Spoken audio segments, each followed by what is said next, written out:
Hey everybody, this is Josie with Cedar Creek Homestead, and we're going to talk tonight about opening a can of worms. But first I wanted to just talk a little bit about this freezer weather that we're having. In Oklahoma. It was 2 degrees today and snowing. It's supposed to clear off tonight, or it is cleared off tonight, and it's going to get in the extreme lows. I think it's supposed to be below freezing tonight, or actually below zero tonight. And for Oklahoma, that's very rare.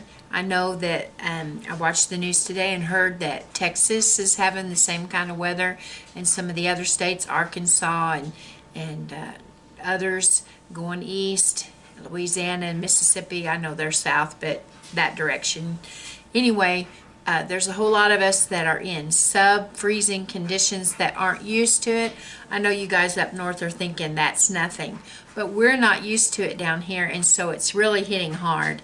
And we've had some things happen on the homestead that we don't particularly like. I showed you some film of the little calf that we had to help be born and had the little messed up feet.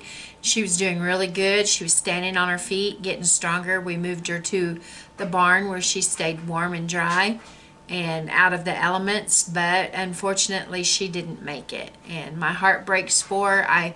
I get so attached to things, and she was just a couple of days old, but I was still attached to her. She didn't make it.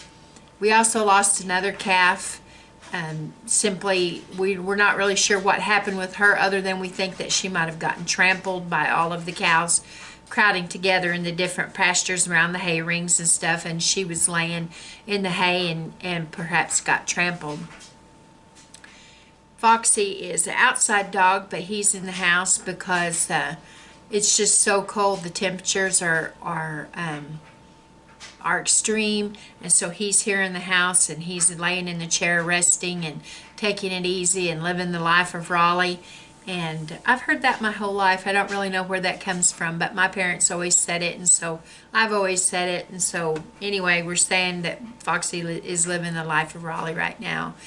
The little beagles, they are in shelter, and they are snuggled down in some heavy cedar shavings, and they are nice and warm, and they've got feed and water, and are begging to get out. And they tried today to get out to go hunting, and we're trying to keep them from doing that because they don't like to come home. They like to hunt, and they just run the weight off of them, and we just don't want them to be out in these conditions. We want them to be just as protected as they can be.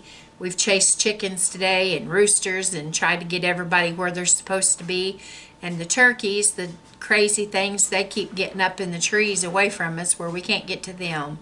And I know that that's their natural, the wild turkeys, that's their natural habitat. And these turkeys that we have love to be in the trees. That's where they like to stay, but we would have preferred to get them down into better shelter.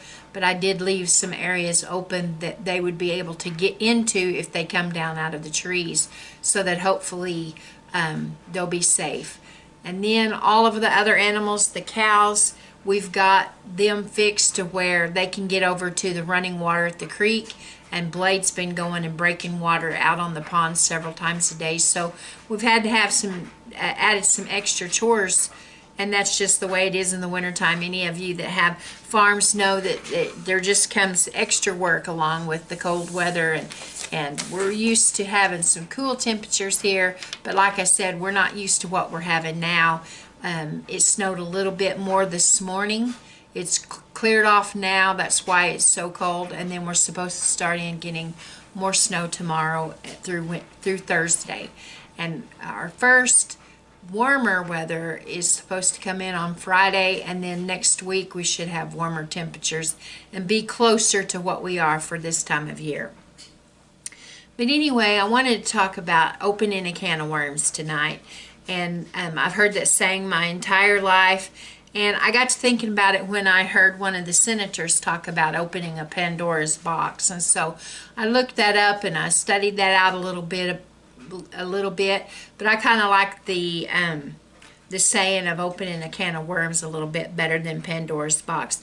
basically opening a can of worms is doing or saying something that's going to cause a lot of other problems. So you are given an idea or a thought, or you're actually doing something that in the long run is not going to add to or be beneficial, but it's going to be detrimental to whatever the future situation is. And so that's what the senator was saying this week in regards to the impeachment and all of the things that went on.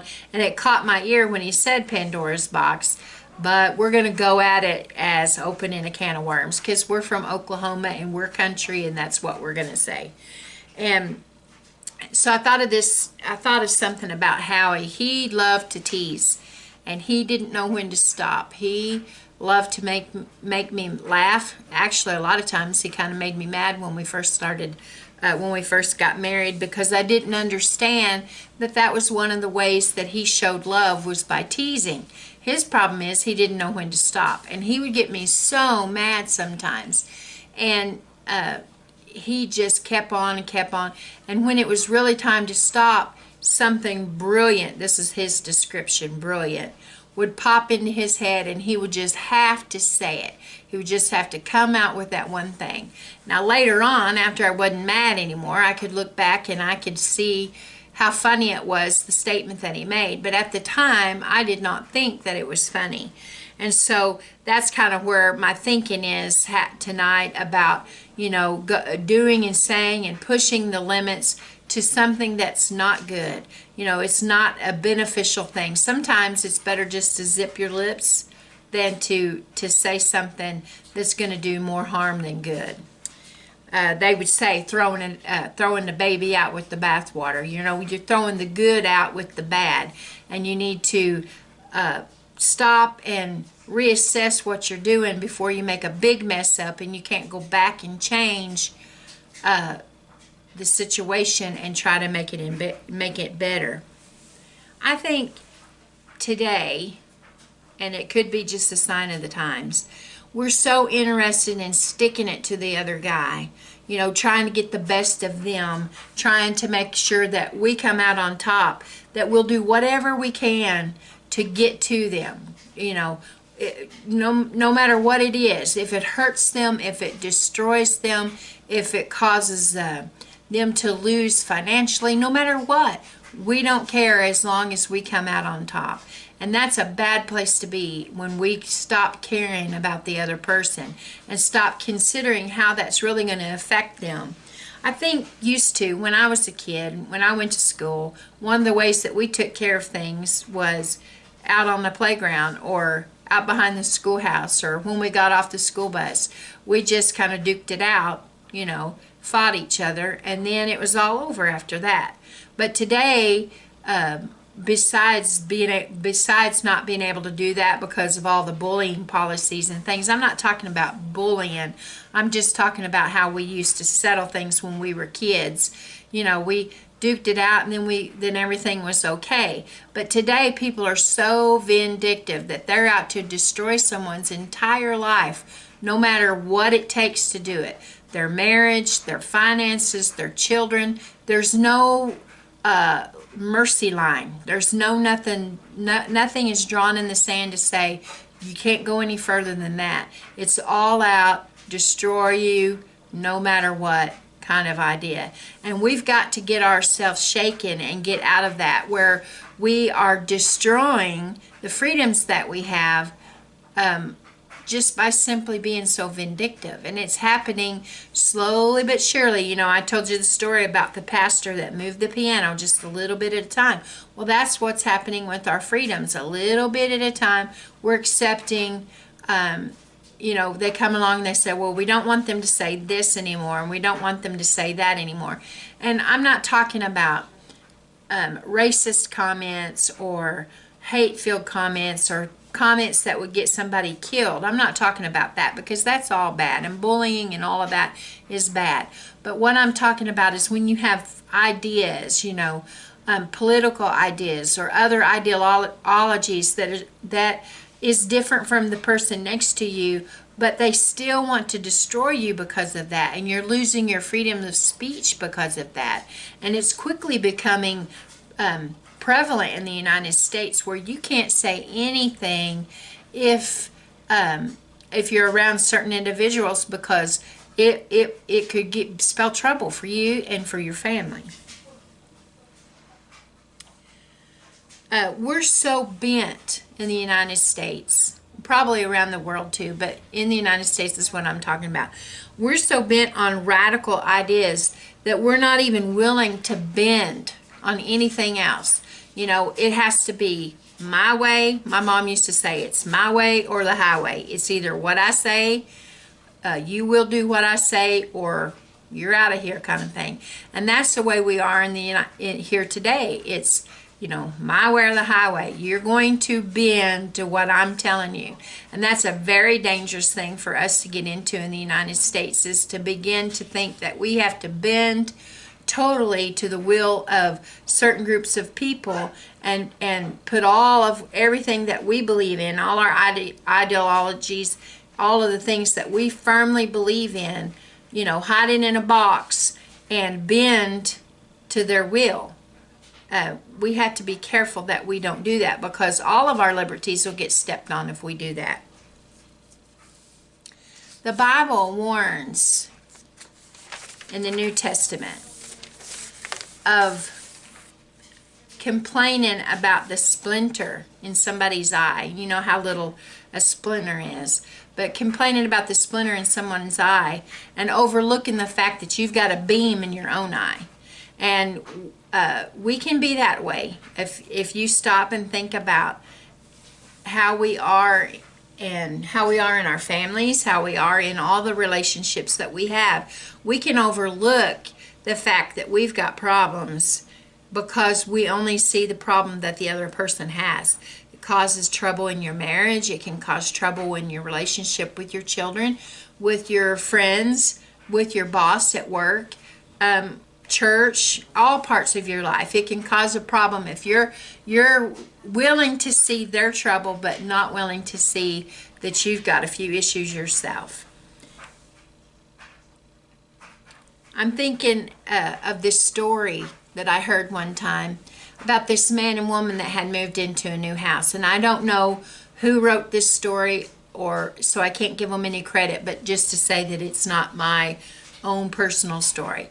But anyway, this man and woman had gotten married and they moved into this house. And one day they were sitting in the kitchen, and she was cooking breakfast and her husband was reading the paper.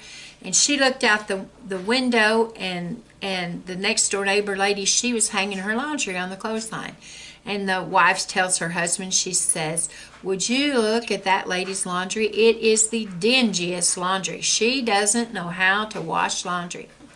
And so a week goes by, and it's wash day again, and she's fixing breakfast for her husband and looking out the window, and she makes the comment again about the neighbor lady's laundry being so dingy, and that the lady doesn't know what she's doing. Somebody needs to show her how to do her laundry. And this goes on for several weeks and several weeks and several weeks, until finally one day the lady is standing there cooking breakfast, and she's talking to her husband who's reading the paper, and she says, "Wow, her laundry really looks bright and clean today. She must have someone must have talked to her. She must have gotten some new laundry soap, or she's finally learned how to do her laundry." And her husband folds his new newspaper, and he simply tells her, "It's not the lady's laundry. I washed your windows."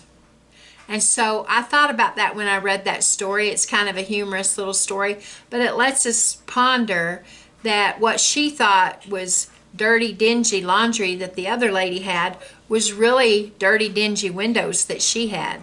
And it makes you stop and think about, before you poke fun or you look at that splinter in the other person's eye, you better make sure that it's not the fact that you've got dirty windows. I want to do my best to be encouraging to other people, and I want to do my best to teach others, and not to be one that is always looking to find fault in others and always using my mouth to tear someone else down, or actions. We can do things that will destroy other people by just little acts. Sometimes it doesn't always take some big act of meanness. It just takes little things sometimes to totally destroy a person. We have to be really careful. So I ask, where has it gotten us as a country by allowing a can of worms to be open?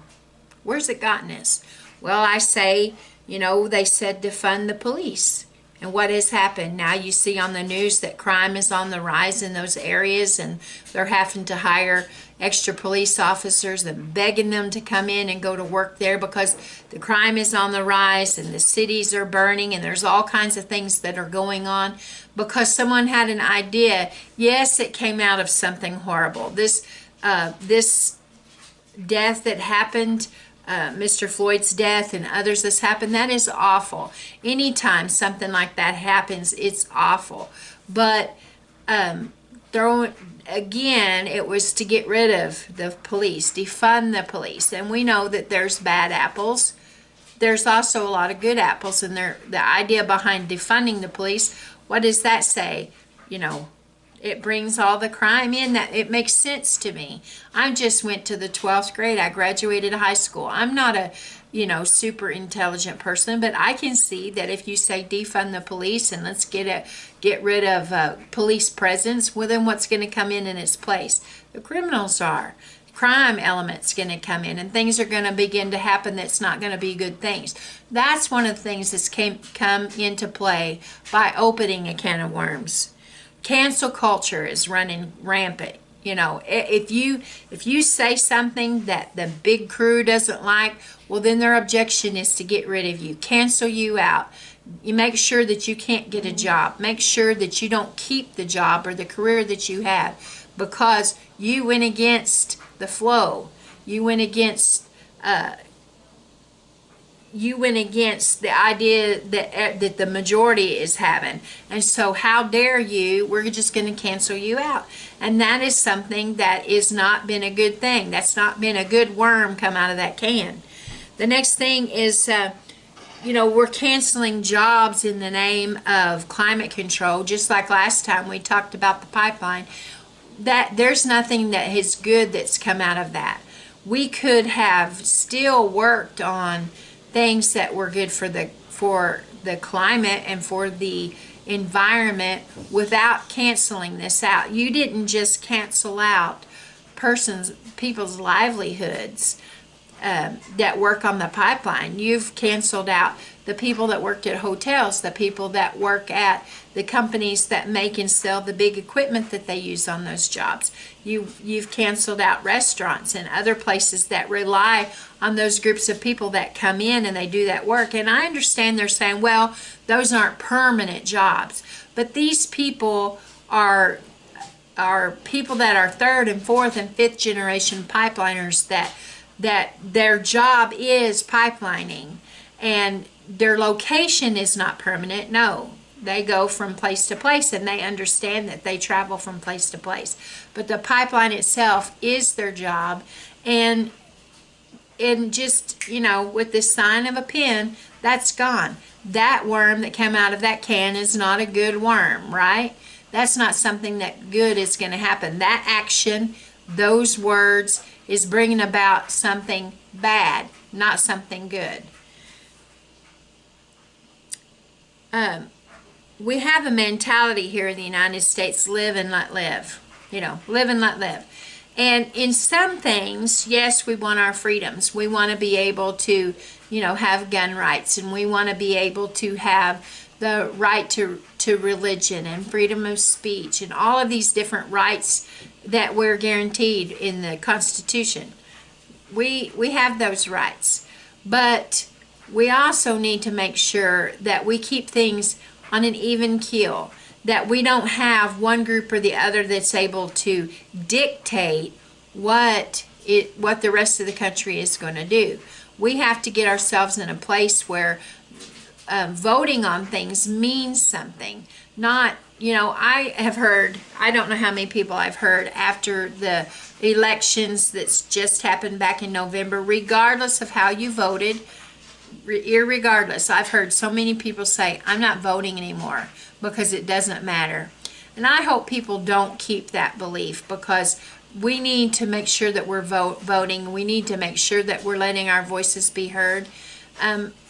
But we need to also make sure that we try to pull ourselves back as a country. And anybody that would argue and say we're not divided, they're not paying attention, because our country really is divided. And maybe it isn't 100% 50-50, but it's pretty big margins on both sides.